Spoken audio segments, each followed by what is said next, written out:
ሰላም ኣብ መላዕለም ዘለኹም ክብራት ኣሕዋት ሰላም እግዚኣብሔር ምሳኹም ይኹን። ናይ ሎም መዓልቲ ብሓንሳብ ከና ንሰርሖ እምበር ኣብ ሓፂር ግዜ ዝዳሎ ደቅና ክምገብዎ ዝኽእሉ ንሕና እውን ክንምገቦ ንኽእል ሒዘልኩም መፅየ ዘለኹ ክትፈትዎ ከዓ ተስፋ እንዳገበርኩ ቅድሚ ናብኡ ባለይ ግን እቶም ሓደሽ ዘለኹም ላይክ ሳብስክራይብ ከምኡ እንዳገበርኩም ንዚ መዓልታዊ ሒዘ ዝመፅእ ቪድዮታት ተኻፈልቲ ክትኮኑ ብክብሪ ይዕድመኩም። እቶም ምሳይ ፀናሖም ከዓ ብጣዕሚ ዘመስግነኩም ክብራት ኣሕዋተይ ነዚ ንእሽተይ ነገር ሒዘልኩም ዝመፅእ ከም ዓብይ ነገር ጌርኩም ሳፖርት ትገብሩን ዘለኹም ካብ ልበየ ዘመስግነኩም እግዚኣብሔር ኣምላኽ ንኩልኩም ዕድመን ጥዕናን ይሃብኩም።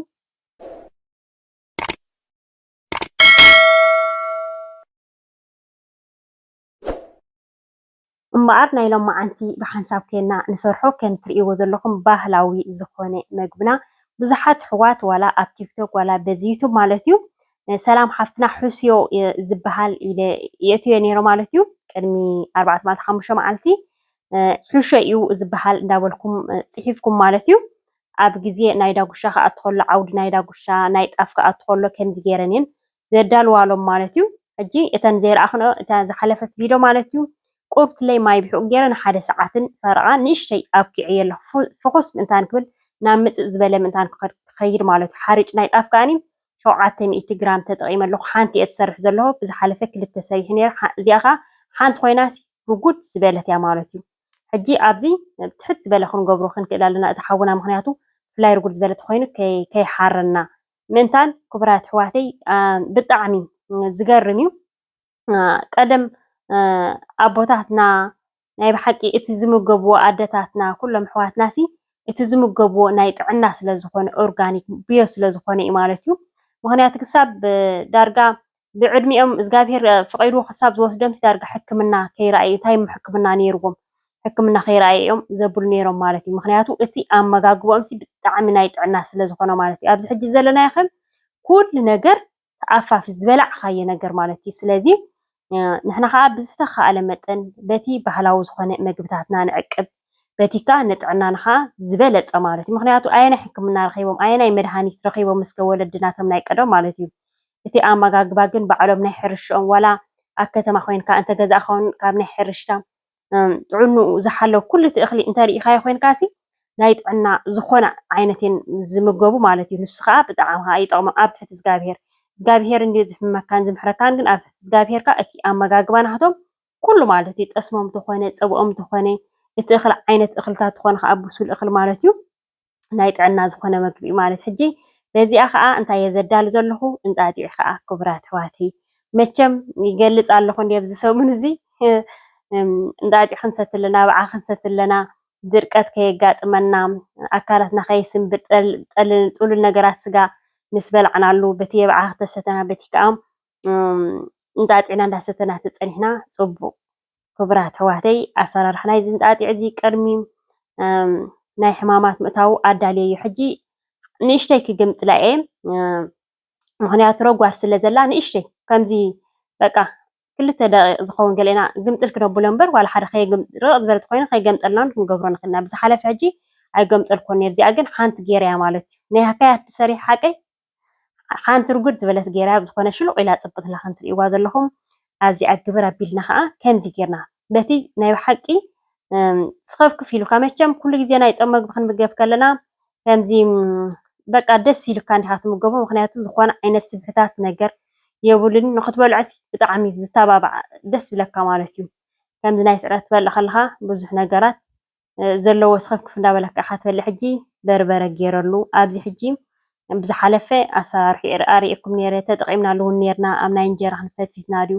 ኣብ ናይ ከምዚ ጌርና ዝሰርሕናዮ ማለት እዩ። ስምስም ኣለዎ ኣብዚ እንደገና ከዓ እንጣጢዕ ኣለዎ ሱፍ ከዓ ኣለዎ ማለት እዩ። ሙሉእ ቪድዮ ኣሰራርሑ ስእሉ ዘሎ ቀመማት ከዓ ኣብዚ ፃቕዳ እንደገና እዚ እንታይ ዝበሃል ገይረ ኣቦስዳ ገይረ ሰሰግ ገይረ ኣዳልየዮ ዘለኹ ማለት እዩ። 4 ዓይነት ቀመማት ኣሎ ከመይ ገይረ ሰሪሐዮ ከዓ ክትሪኦ ትኸላኢኹን ምስ ደስ በለና ጌርና ክነብሎ ንኽእል ኢና ማለት እዩ። ዘይቲ ከዓ ቁርብ ለይ ዘይቲ ኣደታትና ዘይቲ ኣይጥቀማን እየን ትብላ ነርክን ማለት እዩ። ድሓን ናይ ደቂ ሎሚ በዓልትና እንታይ ዝበሃል ንውስኸሉ ኣለና ንእሽተይ ማለት ናይ ዘይቲ ናይ ኦሊቭ ኦይል ኢድና ከዓ ፅቡቅ ጌርና حوس سابلنا مالت حجي كم زجير خبله خلا خسي كوانتي زي باللي كوينو ودحان قلي لبز حلفة سلام حفتي نهات كنا مولا بقرا خترقص كيس زبلع مقبي قلي لكم بيلكم مالتي كورات حواتي إذا حجي تسكي فزل تزاركم نسخم حواتي نابتهبون نجار يبلكم قل قرب ولا خاب قال إذا قطعت سلازريو اتفيدو قبل تليت سكف مبزحتهم كأسلام حفتي تقانتكو إيرك قداي تحس أبيو تقان تنسي انتي عينت كم زلو فل سلازيو كاني ولا حدا زسكفيه بالكون لكم تصحفوا مالتيو نايو حقي زغابير كبر مسغانا يهابنا نزبروخ إدنا ذهبنا نخلتنا مالتي كابدتنا جميرنا نحنا بزعاء منا كبرات واتي ولا خندن دا عين مسامبر حقهم يحم إيركا تحصب بابلكا ماي مدهانيت مالت حجي تستاريف زنبرخا بلعلها يقبر له كمستري وزر لهم غيركم مالتيو ኣብ ቲክቶክ ናይ ብሓቂ ኣነ ንእሽተይ ንዝባህልና ስራሕ ኣቢለ ኣምፅእ ተበልኮሲ በቃ ነቲ ናይ ባህልና እቲ ንፈልጦን ዘይንፈልጦን ጌርኩም ኣድምቕምቕ ኣቢልኩም ከዓ ናይ ብሓቂ ፅቡቅ ትምህርቲ ተመሓላልፉ ኣለኹም ማለት እዩ መብዛሕትኡ ኣብ ናይ ቲክቶክ ምስ እትኽዎ ብጣዕሚ ብዙሕ ዘይፈልጦ ዝነበርኩ ኣነ ከማን ኣብ ናይ ምሸላ ዝኣትወሉ ዲ ኣብ ዝተፈላለየ ኮታ ናይ ባህልና ዓቂብኩም ፅቡቅ ጌርኩም ትፈልጥዎ ከዓ ተብሉ ኣለኹም ማለት እዩ እዚ ሕጂ ካብ ምንታይ እዩ ከምዚ ባህላ ዓቃቢት ንፍዕቲ ገለ ጌርኩም ተወስድ ትኾን ግን ኣነ ንእሽተይ ኣርእየ ብለኩምሞ እቲ ናሃትኩም ይኸዓ እቲ ቀንዲ ማለት እዩ ክብራት ኣሕዋተይ ከምዚ ጌርና ሕጂ ፅቡቅ ጌርና ሕስይ ይንኸነብሎ ዘለና ማለት እዩ ከምዚ ኣግበር ኣቢለን ኣደታትና ስውአን ግብር ኣቢለን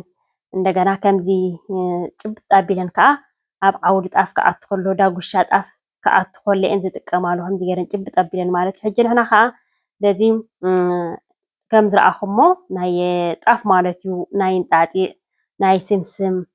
ناي كل ختاسي إذا تعنو زحلو يلعنو كل خا أبز حمامات نمتاز تكمل له خذي حصر زبالة مالتيو بزتها على متأنتي تجزي ناس نزجاب هيركن هب مالتيو كومي يو كابز جمر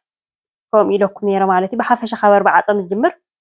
ني 10 دقيقة 11 دقيقة شو من دقيقة ملو حصر زبالة فيديوهات زولكم ما مالك بقول تخا كان تريوا زلكم كتصبوا معت كوينو بقيلو